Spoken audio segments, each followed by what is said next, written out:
Hello again. I have been researching about the the roots of ancient languages.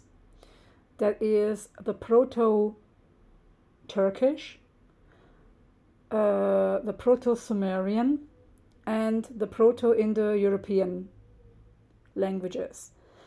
And I was researching about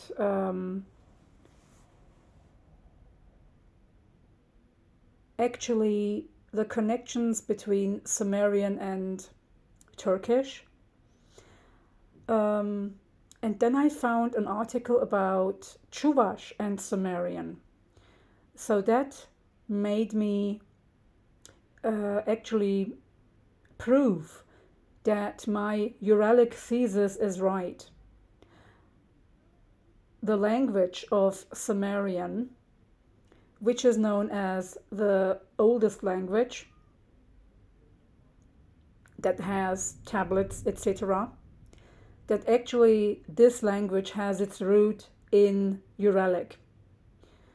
And mainly çuvaş, that means the R Turkish language, because Turkish is divided into two. It has the R branch and it has the Z branch, the Z branch. Now, Turkish people speak the Z branch. Also, Turkic dialects speak the Z branch. That means Azeri Turkish, Kazakh Turkish, all these language families, I mean, not language families, but I'm sorry about that, all these Turkic countries that were actually given each different name, but they speak Turkic languages. The roots go back actually to an R branch. Later it changed into a Z branch. Now we only have the çuvaş language, the Turkish çuvaş language, and the ancient Bulgarian language, the Turkish Bulgarian speakers. That goes back to the R branch of Turkish. So I have a friend. She is Turkish, but her ancestry goes back to Kırım Tatar and also Avşar Turkmen. So what I'd like to say here is that she is actually Bulgarian Turk, and she says that the Turks in Bulgaria, they dress and they speak the çuvaş language. They dress like the çuvaş because they are çuvaş Bulgars, they are Turkish, they are çuvaş Turks, which are actually living still in Bulgaria, but some of them have come to Turkey, and they live in Turkey. And also the customs, the traditions, and the folklore also goes back to the çuvaş Turks.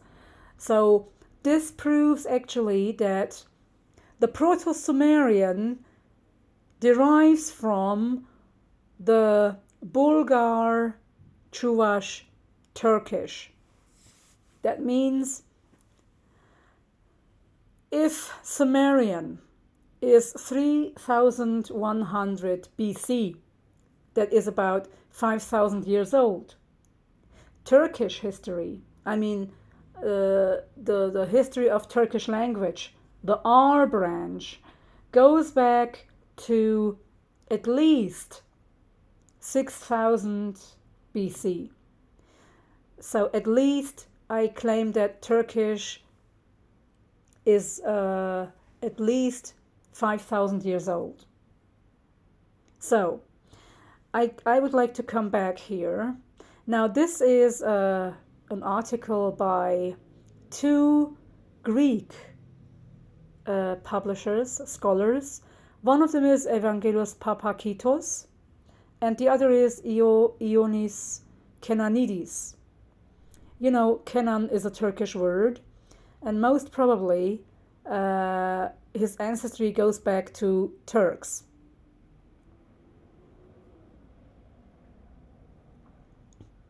Yes. So let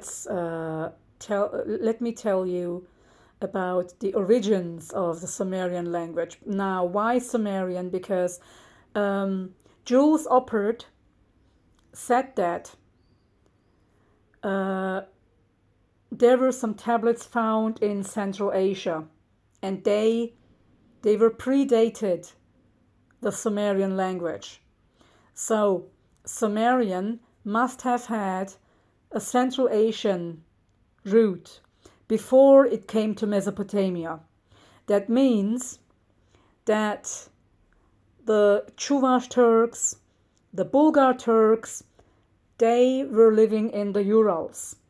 Before they split into Europe, they also came to Central Asia and went to Mesopotamia to form the Sumerian language. And here the Sumerian language had slightly changes in the vocabulary. It got some suffixes as well as prefixes, mainly prefixes. And I also strongly think, and I claim, that when the Uralic language spread to Europe, it was because of the steppe. How did they come to Europe? If you remember my last presentation about Europe in the third millennia BC, the Davids and the team mainly talked about the Yamna people, that they came from the steppe and they spoke an Indo-European language. Now, what regards to language, still, I think that the classification of the languages is wrong. It is misleading, and also the naming of the people and the names of the naming the people and the names of the people, the changing is not correct. So what I would say is that the first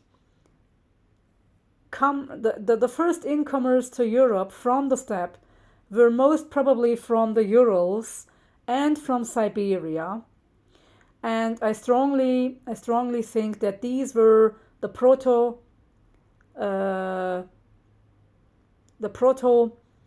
çuvaş and the proto-Bulgarians, who spoke a proto-Turkic language.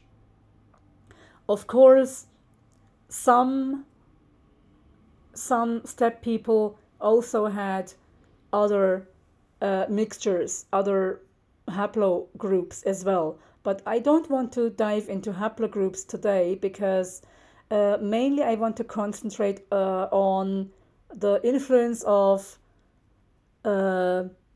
Old Çuvaş and Old Bulgarian in the Sumerian language, because this proves that Turkish, the roots of Turkish, don't go back to the Altai. It is only one branch. The Z branch goes back to the Altai and to that region, Central Asia. But the West branch, that means the R Turkish, goes back to the Urals. So we have here two mixtures of Turkish here. One of them is the Uralic Turkish, çuvaş, the old çuvaş language, and the old Bulgarian language, namely our Turkish, and the other is Z Turkish, which was under the effect of mainly Central Asia, and most probably some other factors as well. But Z Turkish was later spoken. It started to be spoken later. So I have to do a different study on this. But first, let's start with the comparison here. Now we have here Sumerian, which has highly connections with Çuvaş and Bulgar. It is named as our altaic because our language family is still in the Altai. It is still considered in the Altai region, but it has been proven that it actually was not the East Altai, but rather very close to the Urals, where our language was formed. So we can maybe call it Northern Altai and Southern Urals, where the birth of our language was formed. So Turkish goes back to thousands of years BC. I really hadn't thought that it was that old, but my research shows that it has proven me right, because I was really suspicious about this. So it says here, I'm going to go through Sumerian here. Sumerian, it is dating from 3100 BC to 2600 BC. That means Sumerian was formed at least 3100 BC. And before that, they must have had a çuvaş and Bulgarian effect in the language. That means in the Urals, before it came to Mesopotamia. Think about it, at least it took 1,000 years. So that makes Turkish at least, old Turkish, our Turkish, at least 1,000 years older. And I'm sure that Turkish has at least 2,000 years more history than Sumerian. I mean, the roots of Turkish, not today's language that was spoken. So, but it says here, the proto-literate period dates back until 3500 BC. I even go further. I think it was really affected by other Ural languages as well, like Proto-Hungarian. So, let's start. So, Sumerian language, the syntax of Sumerian language, of course, the word order, if you don't know it, goes back to subject, object, verb. Now, Asian languages, I have to tell you, so here you say, here you see it, subject, object, verb. Asian languages mainly, I say mainly, so to 80%, they consist of subject, object, verb sentence structure.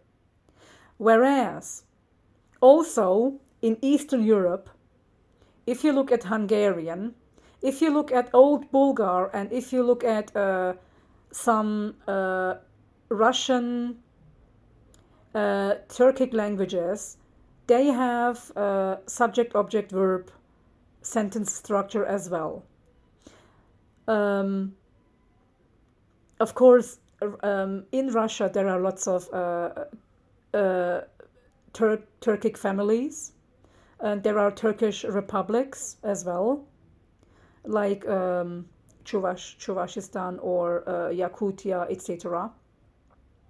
But if you consider the Turks in Siberia and Turkish in Siberia, the Turkic-speaking communities in Siberia and countries in Siberia and Asia, we can say that mostly in Asia there is a subject-object-verb sentence structure. Not only in Turks, but also in Japan, I think Korea as well, and Tibet, Mongolia.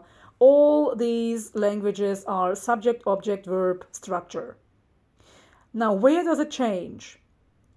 The structure changes in Europe, except Basque, because Basque doesn't speak a subject-verb-object language. They have a subject-object-verb language. Also Hungarian, as I said. The ancient Bulgarians, the Turkic Bulgarians, they speak a subject-object-verb language. And now it is very clear that Bulgarian Turks speak the oldest language, because they speak also our Turkish. And I know that Hungarian has lots of words in Turkish. So, and I also strongly think, and I strongly agree with the scholars who say that there are lots of vocabulary. There is lots of vocabulary in Hungarian, because they have words ending with R. So I would think that that Hungarian has also many words taken from Bulgaria. I mean Bulgarian Turks and çuvaş Turks. So they were because they were all in the Urals. So they came to Europe. I strongly think they were the first enters to Europe from the Urals, from the steppe, from the east, and also from the north came certain tribes, but they most probably spoke a kind of Russian Germanic language, an ancient Russian Germanic language, most probably, because it all mixed in Europe, and the Proto-Indo-European languages, I think they were formed in Europe and in parts of Middle East.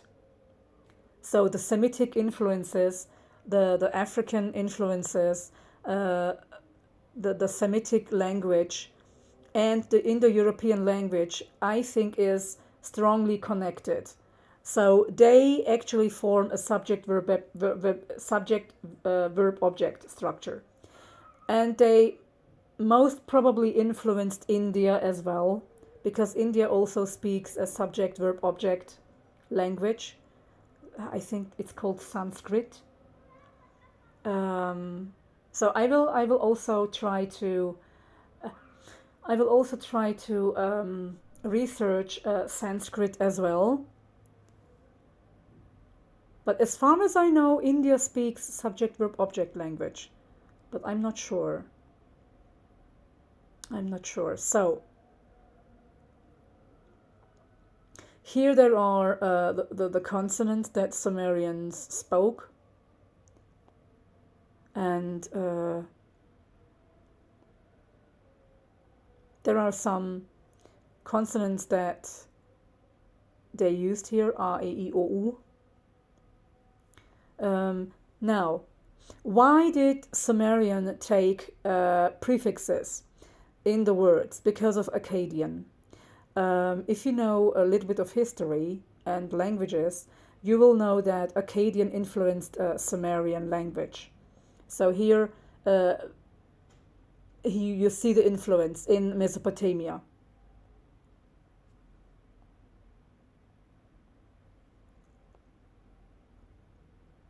Now, the origins. I'm going to read to you. It says here, much effort has been made to relate the Sumerian with known language families. but none of them has gained wide acceptance. Thus, Sumerian is still regarded as a language isolate. It is actually not a language isolate. Now we will see that Sumerian was strongly affected by the çuvaş and the Bulgar language, because, Bulgar is actually, my friend told me, my Bulgarian Turkish friend told me that Bulgarian people, the Turks, the Bulgar Turks speak a çuvaş Turkish. So we can say that çuvaş Turkish, the R type of çuvaş Turkish, let's say the R dialect of Turkish, was spoken by çuvaş and is still spoken by çuvaş. And çuvaş now is an endangered language. So that makes çuvaş even more and more important and more precious, because it is the only proof that we have as Turks that our Turkish, the R dialect of Turkish, exists, and it is in Europe. It is not in East Asia. It might have spread to Asia, but it was first formed in the Urals, like Hungarian, like Bulgarian, like Hanti, Mansi, these languages as well. So they all have some things in common, because it is an ancient Siberian language. It all comes back to Siberia, to the Urals, where it all went further to the south. Now, it says here, the Sumerian people are believed to have originally inhabited Mesopotamia during the Ubaid period, that is 5300 BC. It is also believed that they had some common features with the Samara civilization further north. Thus, the attempts to relate Sumerian with northern language families was not just intuitive, but reasonably as well. So there has to be a reason why Sumerian people had a contact with the Samara civilization. Now, Bengston suggests that, and also other scholars, they say that the relevant affiliation means closeness, include the Dene-Caucasian, Nostratic, Tibeto-Burman, and Uralic languages. I am actually thinking that it came from the Urals. Of course, or the Caucasus. I'm not sure of that. Either Caucasus or the Urals. Or if it came from the Urals, it went through the Caucasus into Mesopotamia. So, of course, such a subject can be prone to nationalistic approaches, and it has been observed elsewhere, where it usually is to ignore the inconvenient counterfacts or fabricate evidence. Well, most people say, well, they either ignore the fact that Turkish is so old, or they say, oh, you fabricate this. So, another attempt to relate the Sumerian with the Turkic family is that there has been a very early warning against it. The Turkish Wikipedia, still today, supplies evidence of quite unknown origin. Well, okay, Turkish Wikipedia actually copies it from the Western world. And they say, okay, it is an unknown origin, that's Sumerian. But they say that Sumerian is Turkish. It's a Turkish language. Note, however, that the above-mentioned attempts are always associated with the existent Turkic languages. So you shouldn't compare Sumerian with Turkish now. You have to compare it with the oldest Turkish language, and that is çuvaş and Bulgarian, ancient Bulgarian, old Bulgarian that the Turks spoke. So we, as I said, we speak the Z, the Altaic type, but we have to compare it with the R archaic type, because there are many common things now when we compare these, and you will see how the words shift from the R type into the Z type.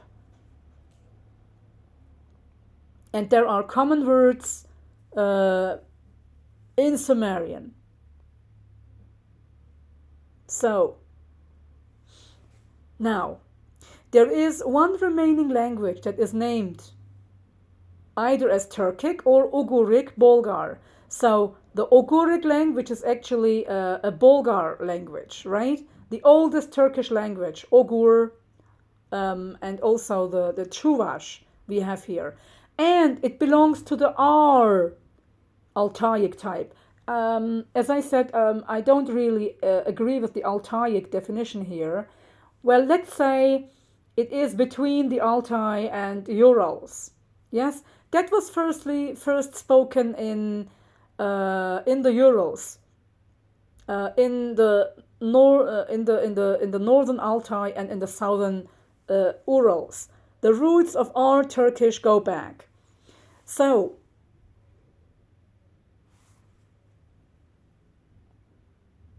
we have here, for example, some examples and other. Okay, so first, for example, in Turkish, when we say biz, it ends with z, right? And in çuvaş, it is epir. Now, if you look at R and biz, you see that Z was formed later, and actually R is the original form. So, if you drop A, we have pir. And when we have Z here, the change from Z into a biz. You see the connection here? I think I couldn't explain it well. So again, we have kush in Turkish, and in çuvaş we have kel. Also, when we look at other Turkish speaking countries like Kazakh, Azerbaijan, Turkish, Uzbek, etc. They don't understand çuvaş very, very much. So you can make up words, you can make out words. I'm sorry, and you can only understand maybe 50% of it. But if you look at the R Altaic languages, that is the Bulgar Turkish, the Khazar Turkish, the Avar Turkish, and the Hunnic and Tavac Turkish, then you will see there is a connection to the R Altaic Turkish. So, the Proto-Bulgar was separated from the Proto-Turkic in history. That means first it was together. So Proto-Bulgar and Proto-Turkish was together, and it separated. So it was one main language in the past. And later, okay, here it talks about the percentages that you can understand. But çuvaş, Hungarian, and Bulgar, they all have common vocabulary because they had a common root that was the Uralic languages. So, for example, if you look at Hungarian, C means denger, okay? In Turkish it is deniz, and in Sumerian it is engur. Now, you see how Hungarian and Sumerian have a connection. Yes, and there was also a professor. I think he was a professor of Hungariology, and he said Sumerian and Hungarian have common words. So I would include Hungarian into the Uralic language as well, not only çuvaş, or we must say that çuvaş is found in Hungarian. So all roots go back to the çuvaş language then, to our Turkish. And most probably they had a common root with the çuvaş language.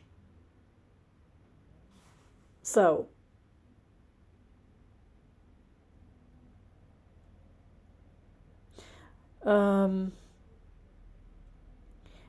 there are no exceptions in Turkish, like in Indo-European. And I think that because Turkish is like math, you don't have any exceptions.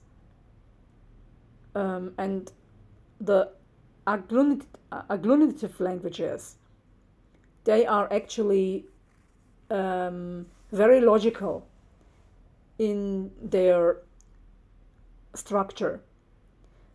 But you see that Indo-European or the Semitic languages, they took a lot from Turkish.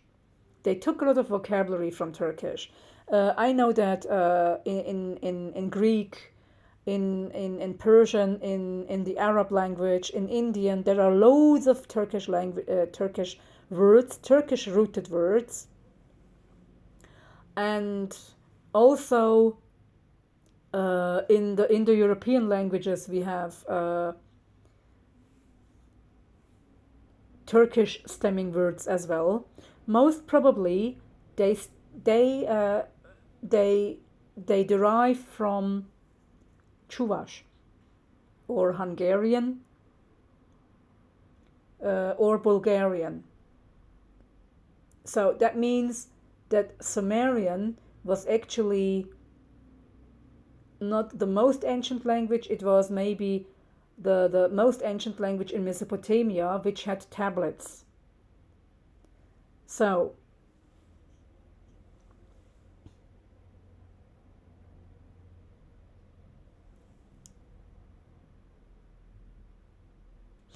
it is actually not a dead language, I would say, Sumerian.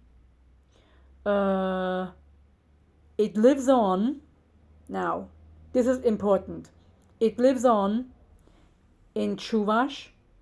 It lives on in Turkish, in Hungarian. So you see, these languages, they are all Uralic. So, Proto-Sumerian was formed in the Urals. And the first people to enter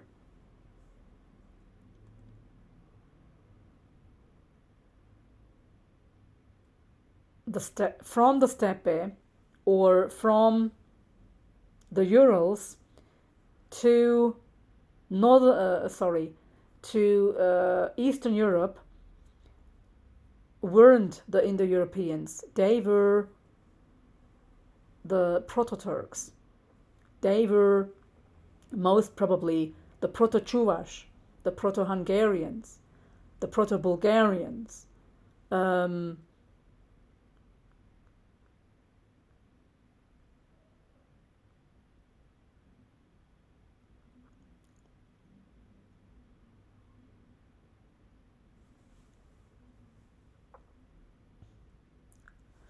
So, let me continue, because otherwise I will explain this all in all.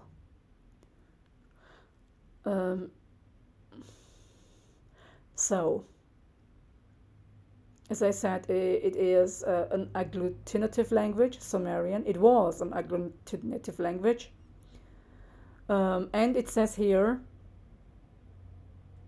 it is based on the linguistic and geographical proximity. The pilot languages will be the common Turkish and çuvaş. So they compared, these two scholars compared Turkish and çuvaş, and they compared it with Sumerian, and they found out very strong connections with it. Well, I thanked them a lot. So here we can prove that Proto-Sumerian is actually Proto-Turkish that is Proto-Çuvaş. And of course, you find lots of words in Bulgarian and Hungarian as well. And of course, Turkish. Now, how did it all change? How did the language change? Now let's have a look. Of course, I mentioned before that Akkadian influenced Sumerian a lot, because Akkadian is a Semitic language, and they most probably took Akkadian words and put it to the word structure, and then you have prefixes on the word. So lots of changes. I mean, most probably they took the language as well.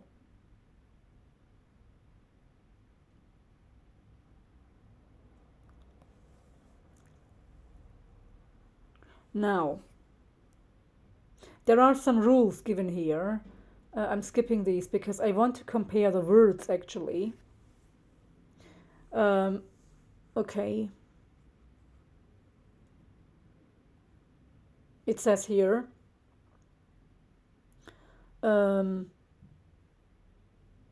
very often an A in Sumerian or an A in Sumerian cuneiform originates from an older O. So when you have A pronunciation in Sumerian, it actually is an O. It actually is pronounced O.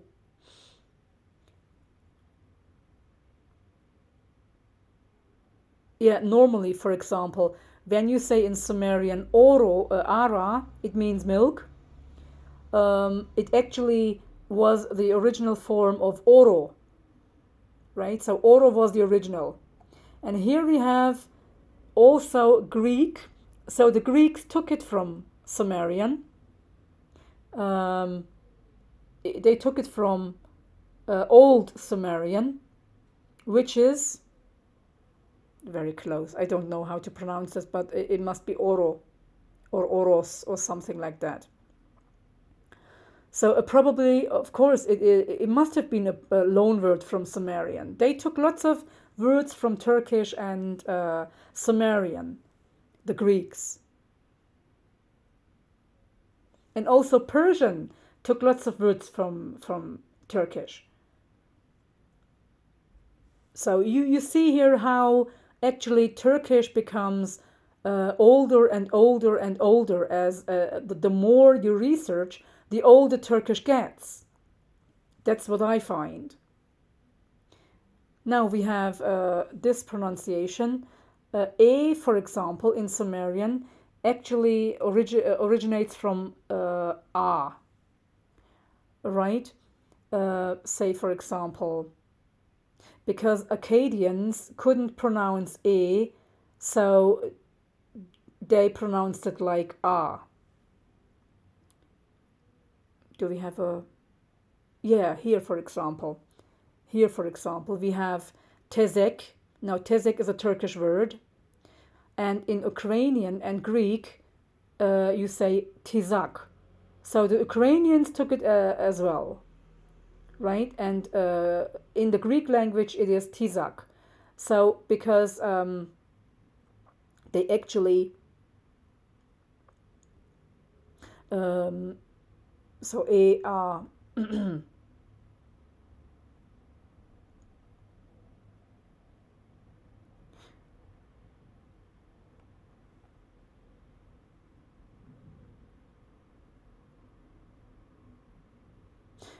we also have here Ö and U, E and E.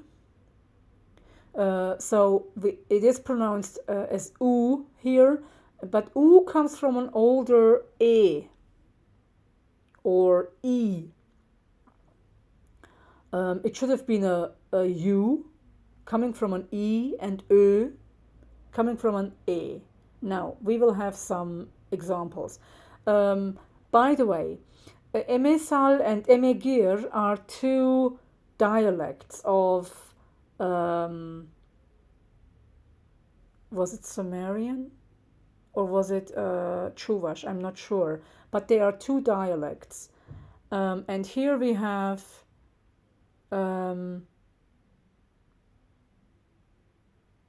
the same change in the altaic languages. For example, if you take Japanese, there is the same change. So, Akkadian writers, it says here, of course, they couldn't pronounce Sumerian, so they put E or U as an U because they couldn't pronounce U. So U is a Turkish pronunciation. Even Europeans can't pronounce Turkish words or ancient Sumerian words. And they changed the pronunciation, right? They cannot say kefir, for example. They say kefir. Or they cannot say kurgan. They say kurgan, right? So see how it all changes. So actually, Akkadians said suhur, but suhur is actually originally suhur, right? Because Akkadians couldn't pronounce the U sound in Turkish. So, voiced and voiceless we have here. Now, how did Sumerian differ with this? We have T changed. Wait a minute. Here you have the distinction of T, D, K, G, K, J, and P, B. So it was first pronounced like T, and it changed to D, Q. But we will have some examples for this. Here it actually summarizes the changes.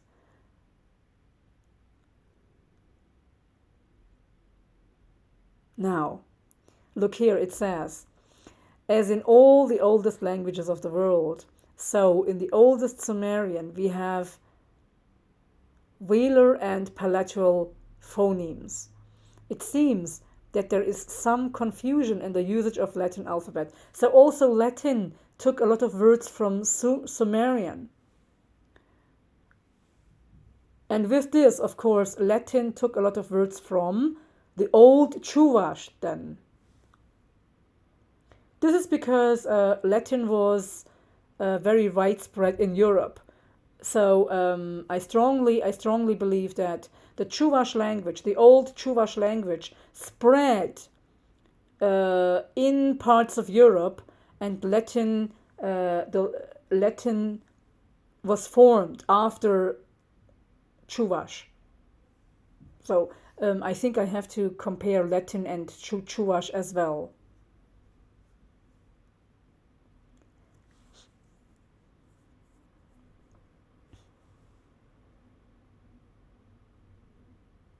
Now, how did all this change? There were changes in ka, j, k, g, etc. So,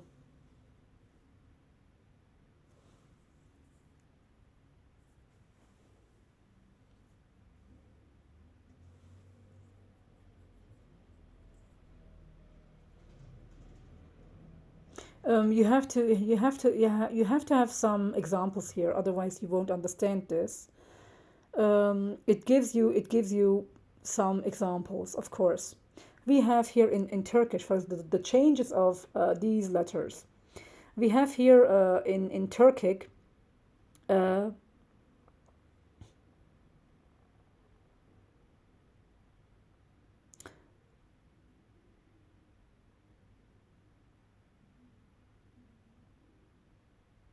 elik, right? Now we say geyik in Turkish. So it was elik in ancient times, and it was alig. So in Indo-European, God, I don't know what it is pronounced in Indo-European, but the Greek form, oh God. Anyway, I can't take this example. So in Turkish we have ince, thin.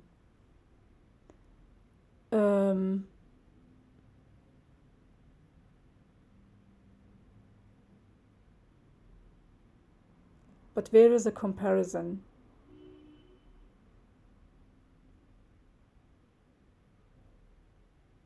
I'm so sorry, I lost it.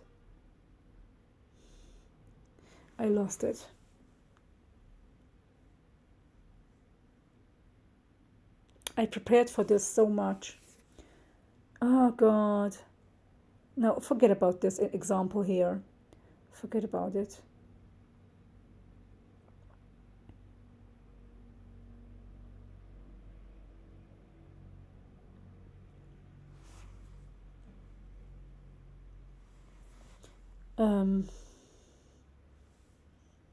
Here we have, for example, the combination of Proto-Turkic low, which means wash out, and the Sumerian luch or loch, right? You see the similarity, and also we have, for example, the words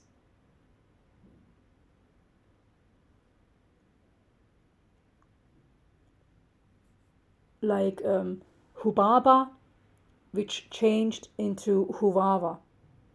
I think this is Akkadian and Sumerian, right? So you see how it changed into Akkadian. And here we have varadinu and baradinu, which means rose, to rise. So here W and B shifts. And I know from languages that B also shifted with V. For example, what was it? I knew some examples for this, but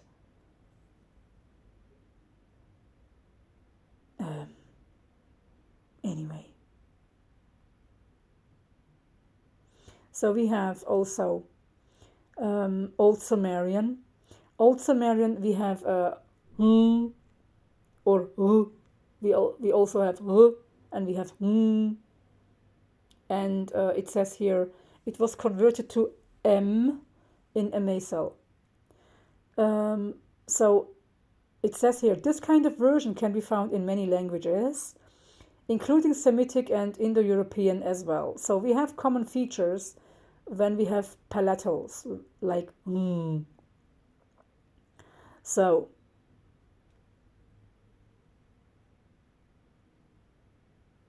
we also have in Turkish. So here and g shifts. Here and like for example it was gu and or go or u or o, and it changed into mu. So also b changed into g, say b g for example.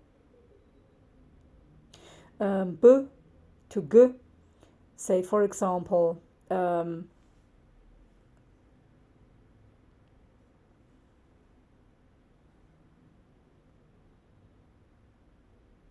and also b P and G or R.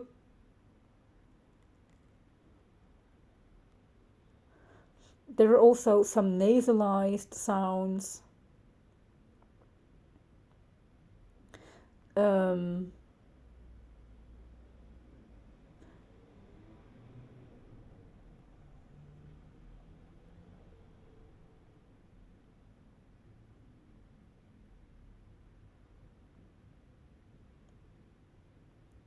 Yes. So in Turkish, in Old Turkish, we don't have words starting with P. And also, we don't have words starting with R. For example, when we say, for example, Recep, Recep is actually the name for a male. Turkish people cannot say Recep. The locals, they say İrecep.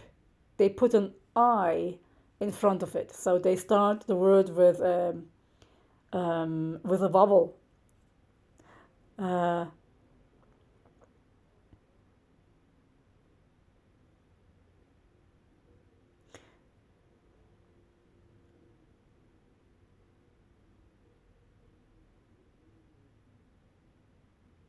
That's interesting. So we have these kinds of shifts here.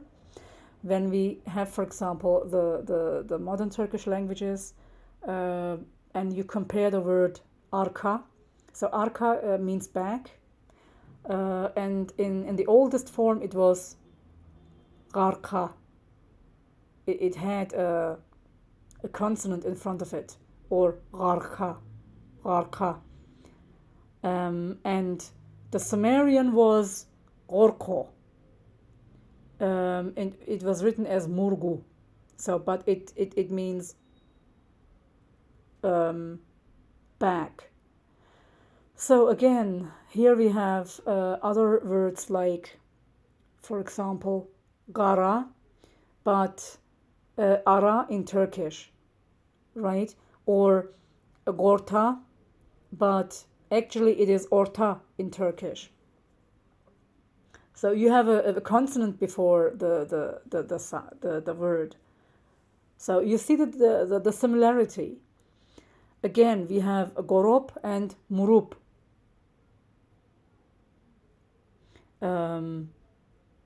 The to y. Now here we have, for example, this is a very good example here. Çuvaş, we have ner for face, and we have yüz for face in Turkish. Now you see how the Z was actually originating from r, right? And here n changes to, sorry, yes, n changes to y. But originally it was n, ner. So also NDT. It says here there is no Old Turkic word starting with N. Yes, the only exception is in Old Turkish we have ney, which means thing, ney, or ne. Ne means what? So it comes from Sumerian ene, right? Or ne, or neg, or ana. And it says here probably it was an older neck. It is not. Hence the common Turkic. Oh God, tekül, or the Turkish değil. So yes, Turkic people, they say tekül or tekil, but in Turkish it is değil. M changes to B. Here we have, for example, Old Turkic words. They start with M, and it says here it is both encountered in Sumerian and Old Japanese. You see here that the altaic language family also is in this group. So I would say that Turkic, or not Turkic, but Old Turkish, the oldest form of Turkish, it most probably was in the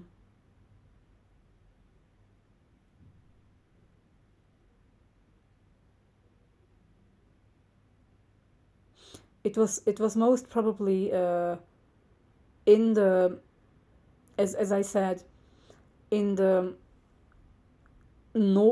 northern Altai and southern Ural regions in between, that first this language originated from there.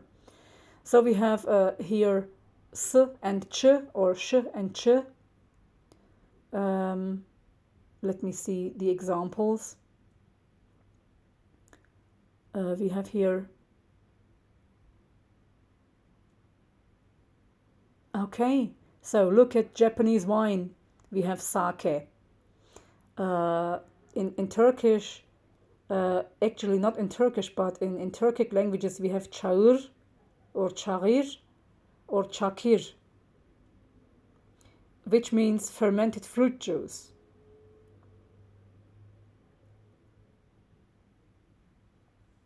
And in Akkadian, we have shikar, which means beer. So here you see the R, but where is the comparison? I mean, I didn't understand this part.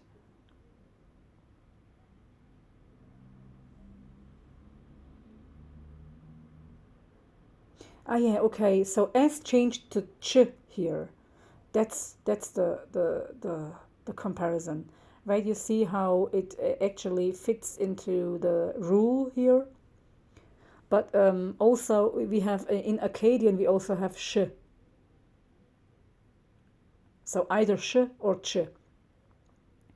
Z and R, which of course is the oldest change of the letter here. So Z changes, I mean, is actually deriving from R. So we have here, I didn't like the examples, but in Turkic we have tir, in Sumerian we have til.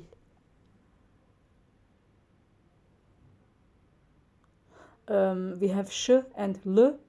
The sh or sh in modern Turkic. We have also z. I mean, it is similar. So here it was actually in Sumerian L, but there is no example for this. I'm so sorry about that. So L and Y. We have an L in the beginning of Turkic languages, and it derived into Y. Like, for example, yer, which means earth or ground. And in Basque, that's good, that's interesting. In Basque, it is lur or lur. Now, I would also include Basque in this language then, because Basque is not an Indo-European language. So most probably, Basque, God, how did Basque get into Spain? How did Basque get into Spain? That's another research topic. So we have here yel. Yel means actually wind in Turkish, and in Sumerian it is lil. You see here the difference? I mean, it's not a difference, it's a similarity, but the difference in the consonant, I mean, and a little bit in the vowel, but it is a sister language.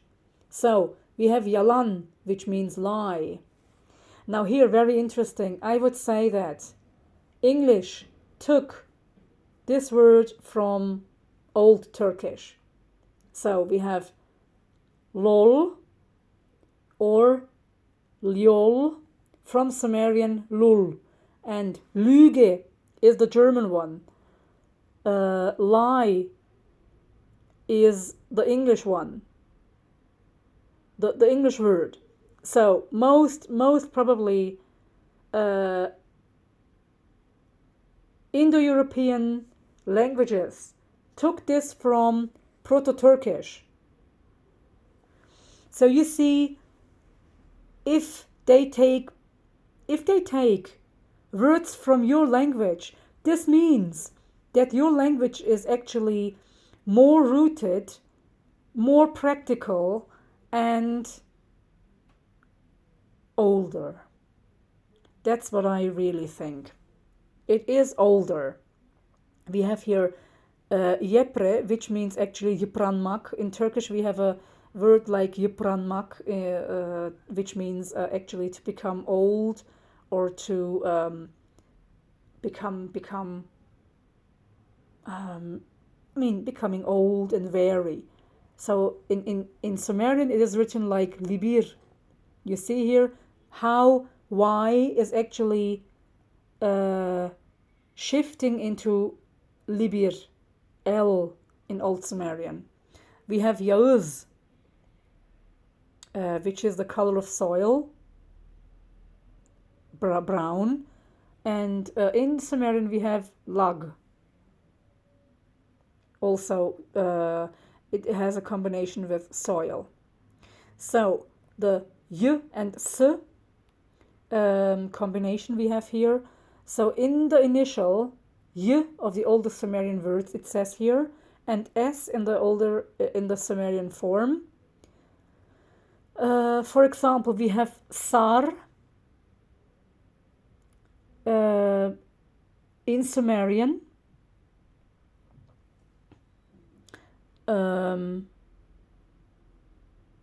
It originates from yar, and yar is the çuvaş Turkic one, and here we have the Turkish equivalent yaz. So yaz, you see the similarity here. Yar is çuvaş, yaz is Turkish, and sar is the Sumerian. So y changes to s in Sumerian.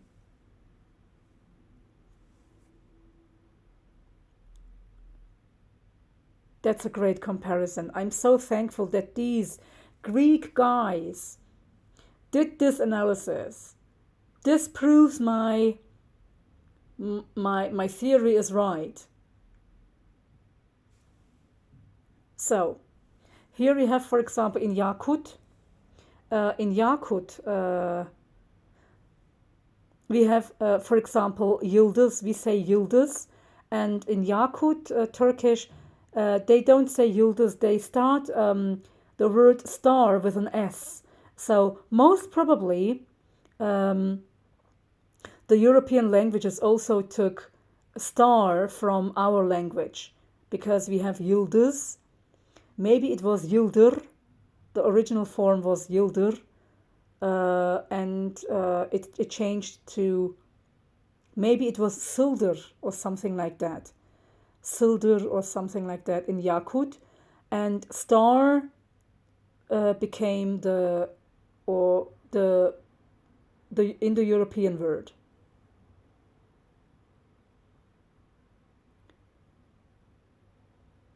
Now, another example is the word seven.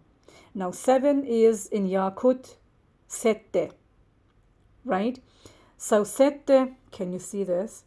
Sette changed into yedi. You see here the S and Y. So S and Y we have here. Either, well, yetti is actually a Turkic word, but we say in Turkish yedi. So it is softened here, right? Especially, it says here in çuvaş, y has been converted to sh. Y.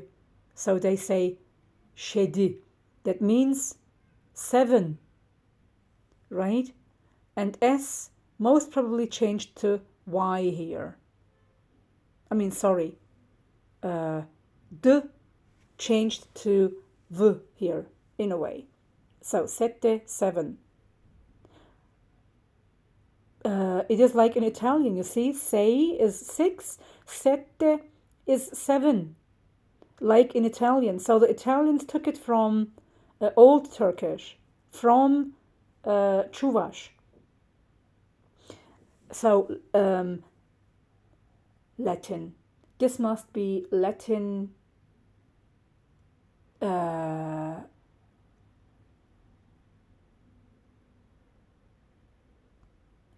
I forgot the word. Influence. Yes, it must be Latin influence. So Latin actually took çuvaş words, and Latin and Italian became then a kind of sister language, right? So it is like a kind of bridge between, so Latin is a kind of bridge between Old Yakut and Italian. So I think I must make a study on that too, comparing. So another thing is we have ok, for example, in Turkish. Ok means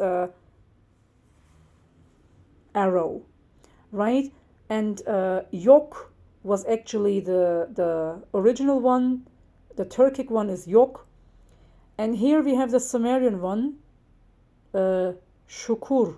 Now, how does shukur and yok come together? Now look, what was this? Yok. So you see, y and s. It's the same example here. Y changed to s. Yok and sukur, right? Which means lance. So the Turkish, oh God, they all wrote Greek pronunciations here. Hammer, that means çekiç, right? We pronounce it like çekiç, çekiç. So hammer. Now look at yog. The Turkic one is, God, I cannot pronounce this. Is it küçük? No. Anyway, I'm leaving this out. I'm leaving this example out. But you understood that there is a very strong connection between the sounds y and s, right? So forget about the examples. Now,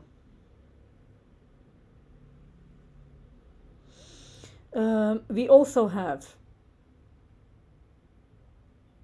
the y, h, and w. That means v or nothing. It means here in Proto-Turkic it doesn't appear at all. It doesn't appear in Sumerian and it doesn't appear in Modern Turkic. We have y in the original Turkish words, and in çuvaş we have v.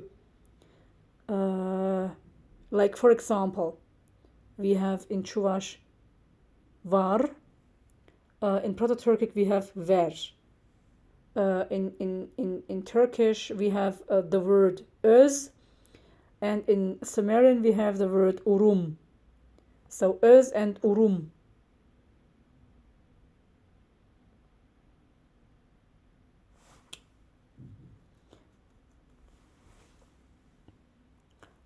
In Proto-Indo-European we have ver and ves. So R changes to Z or vice versa. So we have here öz and urum, right? So here you see the connection Z and R. Z, R. Of course, because ur, or when we have çuvaş, we have the R Turkish, and in modern Turkish we have the Z Turkish. So where and wes. We also have here ancient Persian and Sanskrit in Vasu. Aha, now here look. Where is the Proto-Indo-European? Where? And Sanskrit, we have Vasu. It's the same. So it happens in other languages as well, right? And in Latin, we have verum. You see here. So where, we have var, we have ver, we have ver, verum, Vasu. It's the same in the other languages as well. So here you see the connection between Indo-European and Turkish. And why do you separate Turkish from Europe? It is actually a European language. Turkish is not, it hasn't derived in East Asia. It is a European Asian language. It is a Uralic language. So all the classifications are wrong. And the word Indo-European is wrong. Because here you see the Sumerian effect. Here you see the çuvaş effect. Here you see the Turkish effect. That means that we were in Europe. That means we have an older language.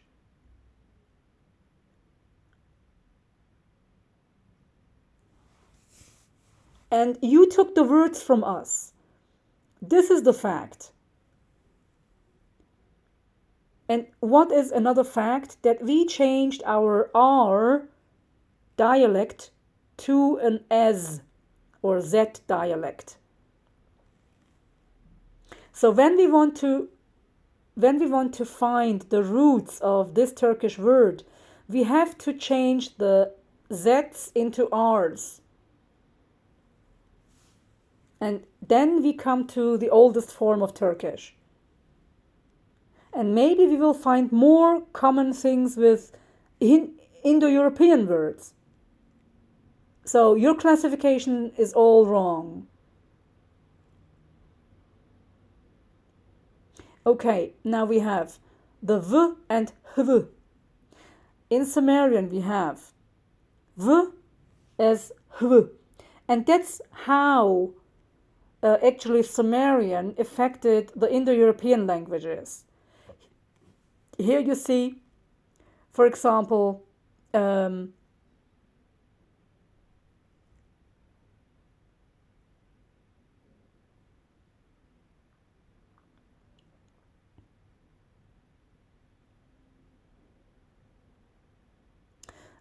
we also have the S into L, or the sh into L, the sh into N. And then we have the T into S. This also happens in other languages as well, not only in Sumerian and Turkish. So this is a general language changer. It happens, for example, with tongue and Zunge in German. And D changes to Z. So we will see now in Sumerian and Turkish. God. Okay, and the original form of D was actually the.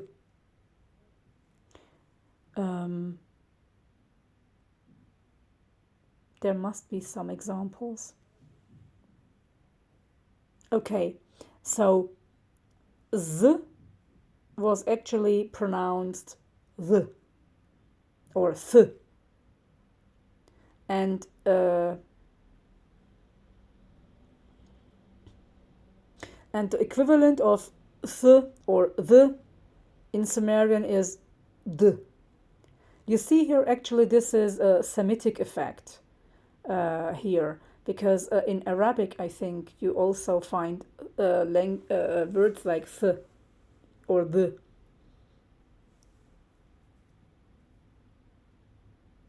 I had an Arabic friend. Her name was Thuraya, and she pronounced it like the. But in Turkish, you say Süreyya. So it changed. You see the change here? So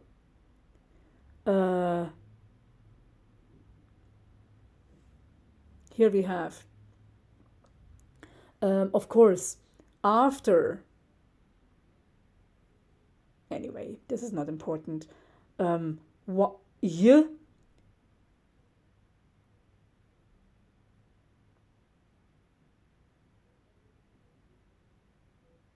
the beginning of words, it says here, okay, the changed to y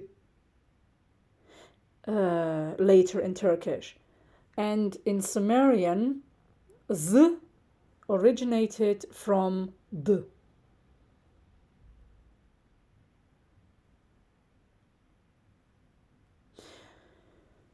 Also, we have something, final consonants in Sumerian were not pronounced, it says here, unless they were followed by a vowel or an affix. An affix is something like a suffix, I think.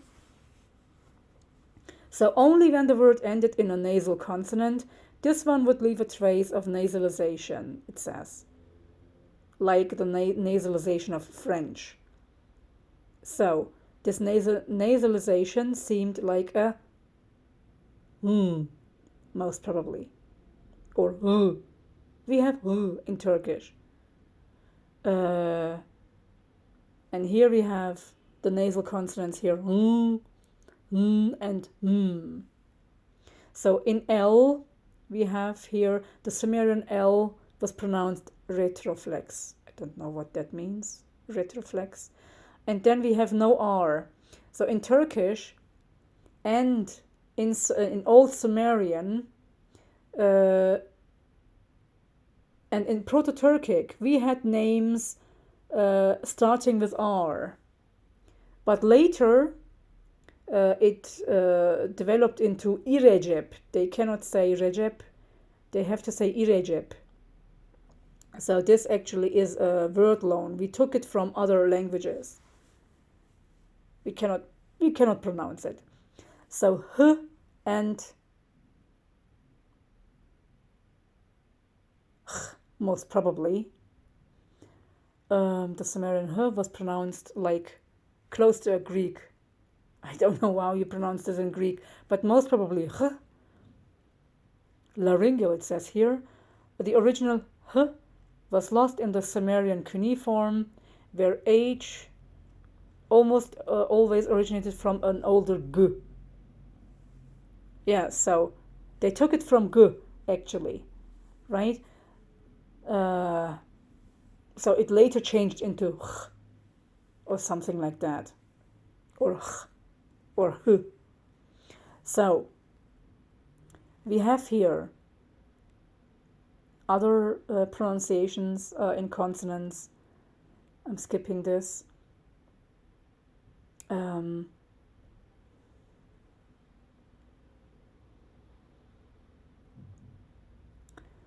And we have final consonants. We have b and p and k. We have g and t and d. And then we have g, b, d.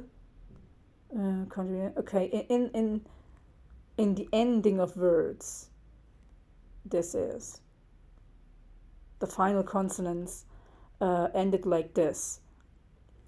But there is this distinction, and it is not reliable. It says, I wish there were some example words. Maybe we can find some example words. So some of the previous rules were observed in the past. It says here, we have A and E, they converted to U.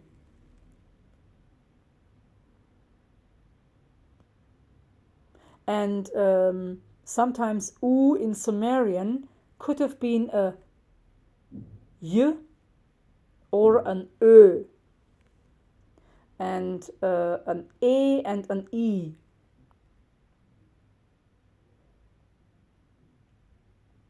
Now, examples. These are important. The examples are important. So, this is very important.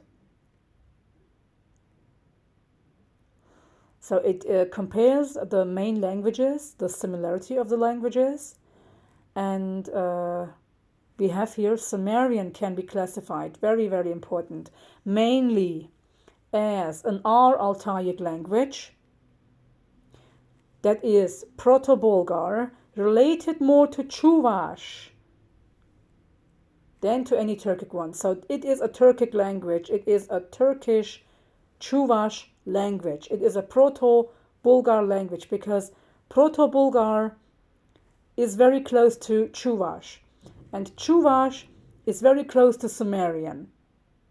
So we have here the pronunciation.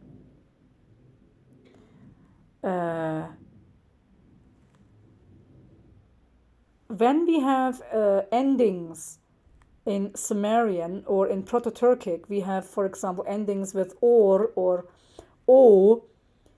In Turkish now, in modern Turkish, it ends with, or in Z Turkish, it ends with uz, is, u, uz, is, like that.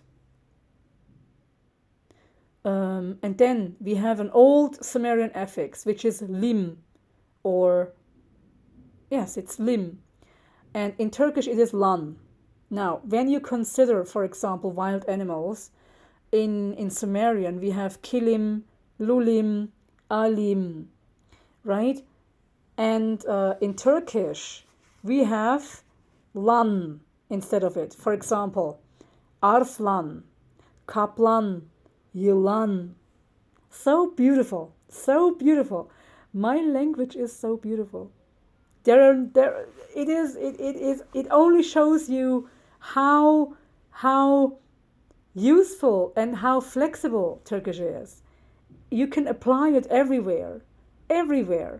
So another affix in Turkish is ik. Now ik, for example, we say çürük in Turkish, right? So this is ü. So çürü is the verb form, the verb stem, and it means to decay. And in Sumerian, it was şurug. That is something. And they say Sumerian was not old Turkish. I mean, come on. You see here the connection that Sumerian is actually a mixture of Proto-Turkish and a little bit influences of Semitic languages. But it didn't change the structure. It only changed a lot of, some words. So it put maybe some affixes or some prefixes to it. Or it maybe changed some suffixes. Or it added some suffixes. What am I saying? Some prefixes. So we have here the Proto-Turkic word im. For example, when we say yardım or you can also say And yardım means help. In Sumerian, we have ürüm, right? Or örüm, which means true. Or örüm. And here we have öz in Turkish. So here, öz, you see the change here from R Turkish to Z Turkish. We have here kaş, lu. And it corresponds in Turkish to kaç. So kaş, lu in Sumerian is kaç in Turkish. And also, we can say wait a minute. Kasar means run. And kaç means in Turkish the same, to run. So kaç. Also we have, in Sumerian we have kul, which means run. But it was pronounced like kol. And L changes to sh. And as it changed to sh, we have here kol and kosh in Turkish, right? So here you see the equivalence, the similarity. We have here, for example, in Turkish, we have boz, which means to spoil, to dissolve, etc. And in Sumerian, it is bur, or maybe bor, right? So R changes to Z. In Sumerian, we have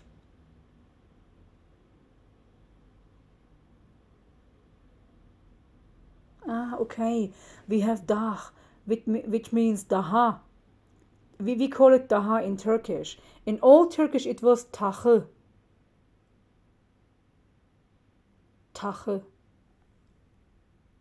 Interesting. So we also have in Sumerian dagal, which means wide. And it is in Turkish ceyiş or tseyiş.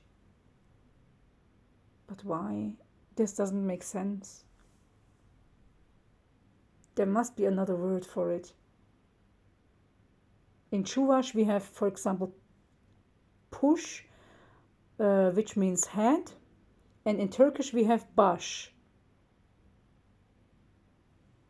Dagal, ceyiş. So p most probably changed to ç.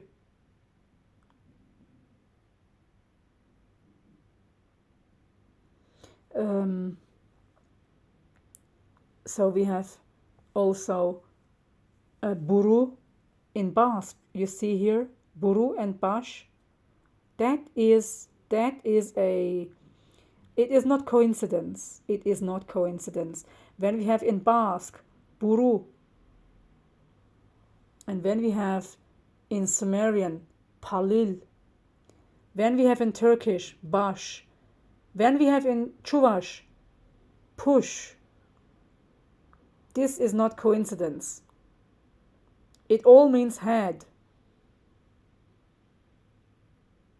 So you see, there was only one proto-language, and it most probably was Old çuvaş.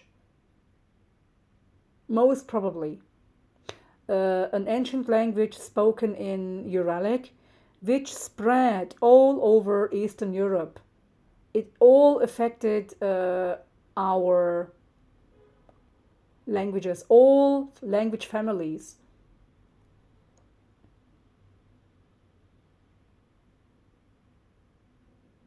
So I cannot say that the Yamna spoke an Indo-European language.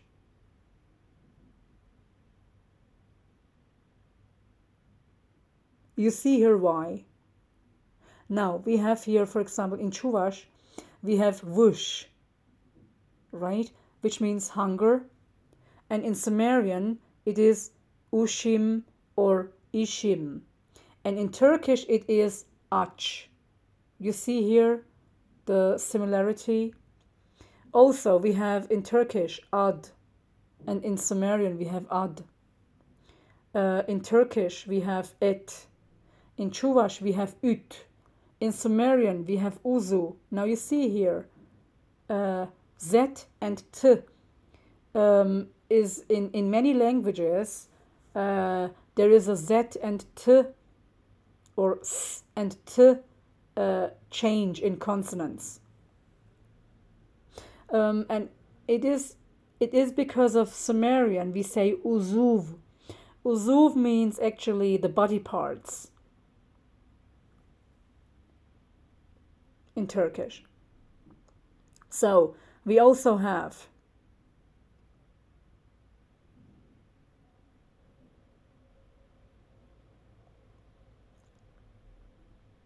that's interesting. In Turkish we have adı, which means bear, but we say ayı in Turkish. And it corresponds to the Sumerian az. So there is a slight change here, but it starts with a. And then we have the word bol. In Sumerian it is gal or mal or gal, and it actually is the meaning to be, to exist, to have. So here we have the Turkish one, which means pol or bol, when we say olmak, bolmak in Old Turkish, but it has actually left the b, and now you pronounce it like olmak or ol. You see here? So we also have köy in Turkish, and in Sumerian it was ki, which means place, area. And most probably it says here it was pronounced k. So the word for mother in Turkish is ana. In Turkic it is also ana. But in çuvaş it is ama. In Basque it is ama. So in Sumerian it is ama. In Hungarian it is anya. You see? You see the relativity. We are a great community. We are a Uralic language.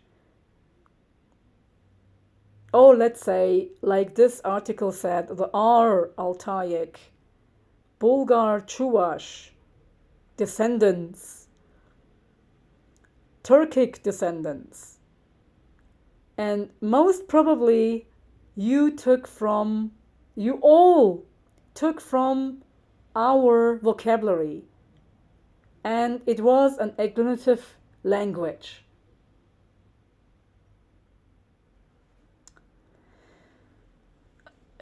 Here is the proof. So we have again the word for man and person in Sumerian is lu. And in Turkic we have yiğit. So most probably yiğit and lu is very close. And ligit, for example. Ligit means a young man. So here we have it.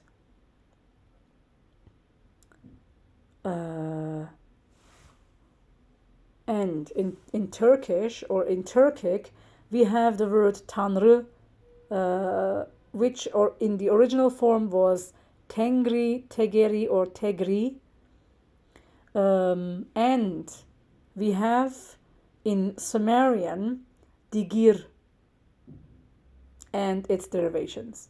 And we have also for goddess dimer, dimiri, dimeri.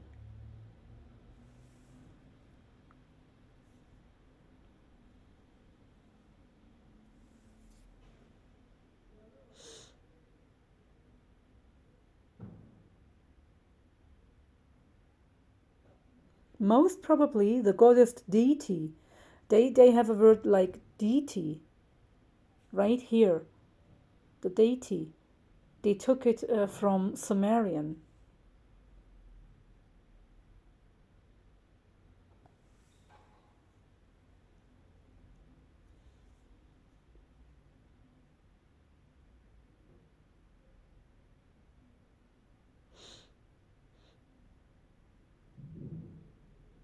So we see then that Sumerian has also Semitic influences here in the vocabulary.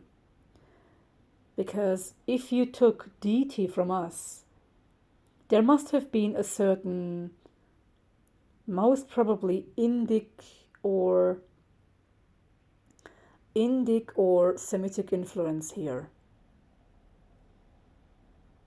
But the root, and let's say about 60% is Old Turkish.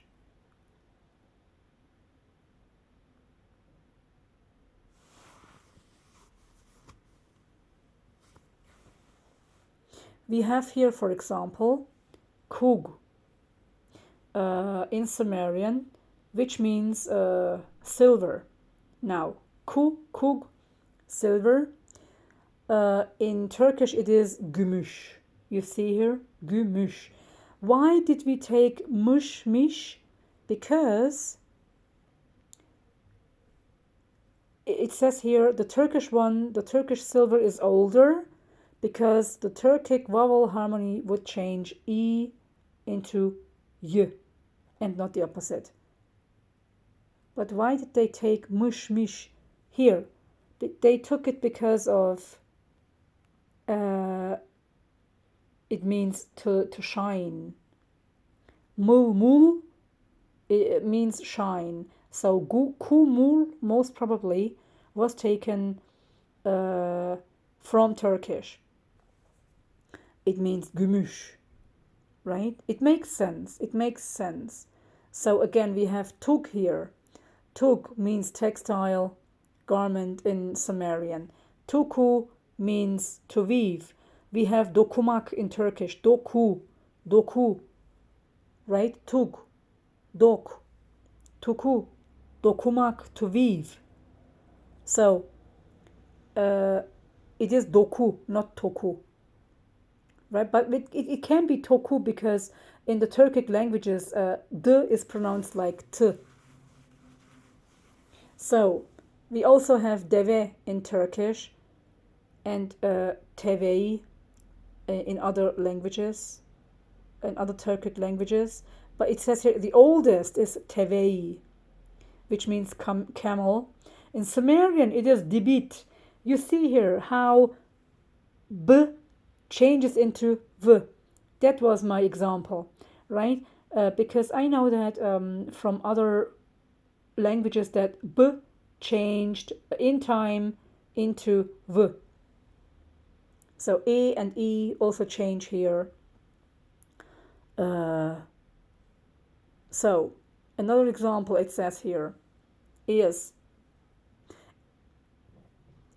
in Turkish we say yaş. Now this is a very, very good example.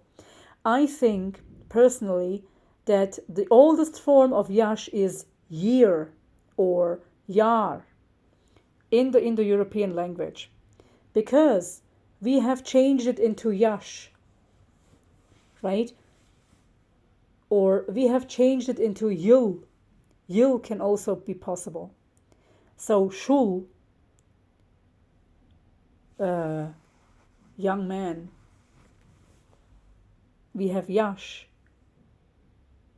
youth, etc. So yüz is the Turkish word for 100, and in çuvaş it is şör. Now why şör? Because z and r here. And in Sumerian it was şar. You see here çuvaş and Sumerian, şar and şör.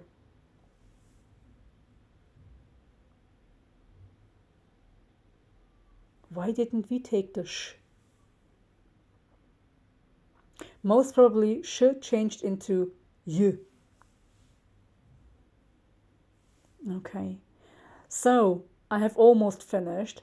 I just want to summarize it later. It says here, about the grammar, considering the affixes should have been words originally, the Turkic languages as we know them have undergone some rationalization, which has shifted the position of grammatical affixes. For example, in many Sumerian verbal prefixes have become suffixes in Turkic. For example, we have the Turkic ma, meaning the thing derived by the verb. What is this?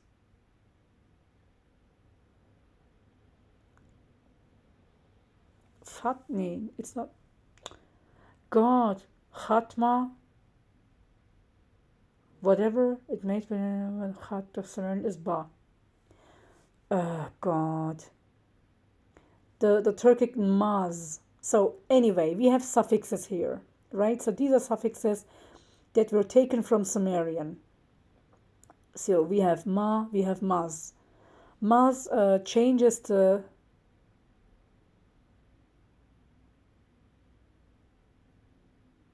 yat. Most probably this must be yat, yatma, which makes it negative. So here we have maz, something that makes it negative. Yapmaz, for example. It was taken from Sumerian. But bar, like here we have the r and z here. So b and m shift. And then we have the possessive suffix in Sumerian is b from b. And in Turkish it is bu, which means this. So this in Turkish is bu, and in Sumerian it is b or bu. So many similarities. So I have to say that Sumerian is to 80% correspondent to Old Turkish. And they say it was an extinct language. It isn't. We continue to live it. The çuvaş people continue to live it. But çuvaş is an endangered language. The Hungarians continue to, in a way, they continue to live it. So, Sumerian. Ani, for example, we say onu or o, right? Onu, his, her. Onun, we say in Turkish. But they made a mistake here. Actually, he, she is o, which is o.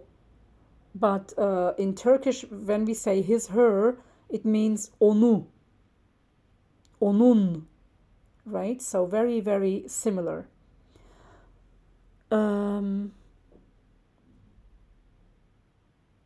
So it says here in Sumerian that ani has derived from ane, which is the same in Turkish. We also have here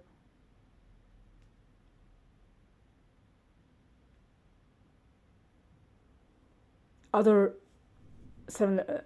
examples as well. I'm skipping them because it is almost now 2 hours. I don't want to bore you too much.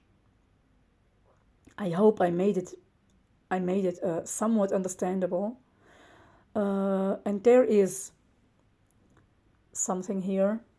The word order of Turkic is a normal evolution of an older word order being found in Sumerian. So Sumerian subject, object, verb. In Turkish it's the same. The only difference is that in Turkic the modifier is placed before the noun, while in Sumerian the main noun must come first. Nevertheless, even in Sumerian it is not so rare to have a genitive before the main noun, which then must have a possessive suffix, as is always done in Turkic. So you see here that Sumerian is actually not a dead language.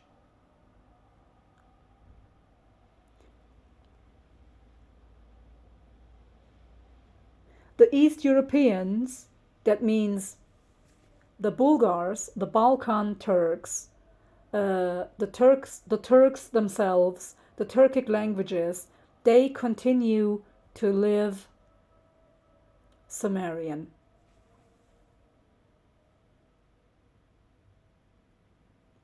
The conclusion here is the presented examples so far suggest that, this is very, very important, that the connection of Sumerian to Bulgar, çuvaş, is really closer than others. Hence, we could safely classify Sumerian as an altaic proto-Bulgar language. It is the most ancient proto-Turkic language then, right? I just say it's a proto-Turkic language. The oldest Turkic language, the R branch of the Turkic language. So the most basic vocabulary is common. That is words meaning a man, God, wind, right, written symbols, metals, culturally important animals, generally culturally important words. So many things are in common. Nevertheless, this classification is not only based on vocabulary. Phonology, grammar, syntax, they all point to the same direction. This is very important. In fact, it should be considered that the separation of the Proto-Bulgar from Proto-Turkic must have happened much earlier than 1000 BC, because Sumerian was well formulated since the Literate period, 3100 BC, while the çuvaş shows only moderate proximity to Turkish. So if I hear çuvaş, I can understand it somewhat 50% or so.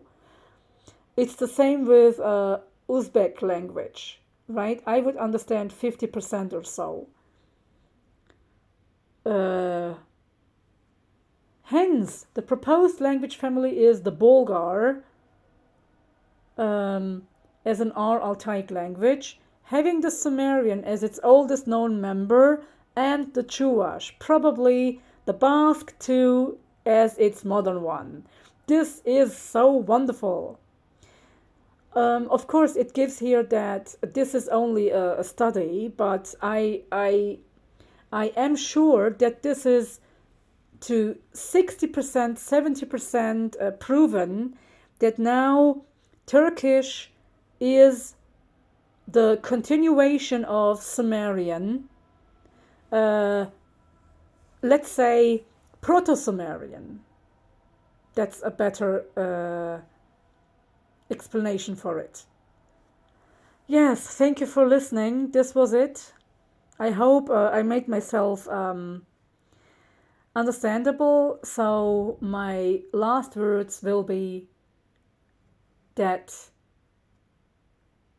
the first language, the oldest language,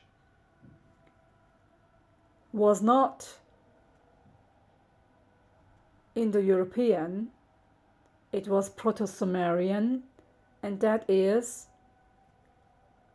the oldest form of Turkish. That is the R branch of çuvaş and Old Bulgar, together with, yes, Proto-Sumerian actually. Okay, together with Hungarian, sorry, I forgot Hungarian. Together with the Proto-Hungarian influences as well. Okay, thank you very much. I'm so proud. I'm so proud to have stuck on my idea, to have stuck on this idea that Hungarian is so important, that çuvaş is so important, and that Sumerian is actually a little shift of a Proto-Turkic language. And now it is proven that the R branch of Turkish, of the oldest form of Turkish, is actually the Proto-Sumerian. That is an altaic, uralic altaic language. Thank you very much.